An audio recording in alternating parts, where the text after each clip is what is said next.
Iran के बादशाह ने अपने बेटे को पढ़ाने के लिए एक उस्ताद साहब का बंदोबस्त किया।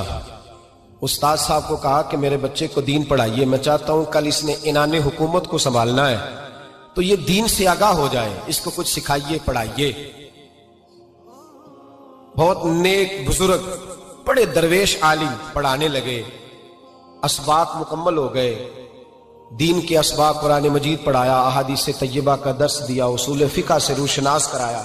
जब बच्चे ने मुकम्मल तालीम हासिल कर ली और आमीन हो गई, दस्तार हो गई, फारिग हो गए, तो फिर एक दिन उस्ताद साहब ने कहा बेटे कल तुमने जरूर आना है, कुछ बात करनी है। शहजादा गया मिलने उस्ताद साहब से। उस्ताद साहब ने कुंडी लगा ली, हाथ में दुर्रा पकड़ लिया, मार मार के पूरे वजूद को जख्मी कर दिया। कोई गलती नहीं, कोई बात नहीं, मारा। अब बच्चा आया आके बादशाह सलामत से कहा कि अब्बा जी समझ नहीं आई, बड़ा मारा है उस्ताद। तो सियाने थे ना बादशाह, यहां तो कारी साहब रोज कटहरे में खड़े होते हैं, मौलवी साहब आपने मेरे बच्चे को क्यों मारा है? आप 8000 के मौलवी है, मेरा कई करोड़ का बच्चा है, सवेरे बदल लेंगे, खबरदार आपने बच्चे को हाथ लगाया। अपनी हैसियत में रहे माज़अल्लाह। जो कौमें उस्तादों को कटहरों में खड़ा करती हैं वो तरक्की नहीं कर पाती, जो उस्तादों को कटहरों में रोज खड़ा करती।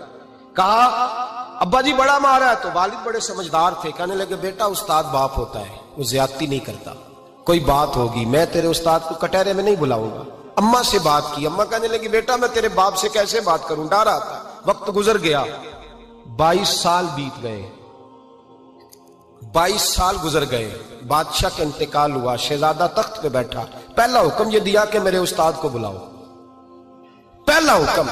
उस्ताद जी बूढ़े हो गए थे, छड़ी के ऊपर टेक लगा के आए और भवें सफेद होके झुक गई थी, यूं आंख खोल के बड़ी मुश्किल से देखा। कहने लगे शहजादे हुक्म हो। कब मैं शहजादा नहीं, अब मैं बादशाह बन गया हूं।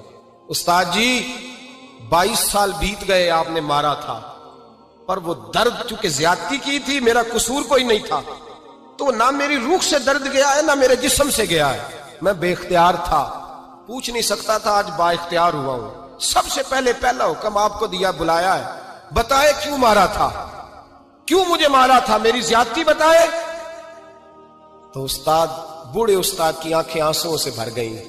कहने लगे बेटे बस आज के दिन के लिए मारा था, ये जो दिन आ गया ना मेरी जिंदगी में, इसलिए मारा था, ये मैं चाहता था मेरी जिंदगी में वक्त है, आज के बस मेरी मुराद पूरी हो गई।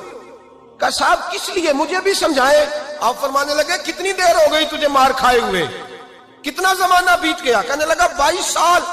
फरमाया जख्म भूले तो नहीं, दर्द खत्म तो नहीं हुई, तुम्हें बात एक मिनट के लिए भी तुम्हारे हाफजे से महव तो नहीं हुई? का उस्ताद जी रोज रात को याद आती, रोज ख्याल आता था। उस्ताद कहने लगे भाई तू बेख्तियार था, पूछ नहीं सका, 22 साल तुझे याद रहा, मुझे पता था तू एक दिन हुक्मरान बनेगा, मैंने तुझे इसलिए मारा था कि बेटे याद रखना, किसी पे जुल्म न करना।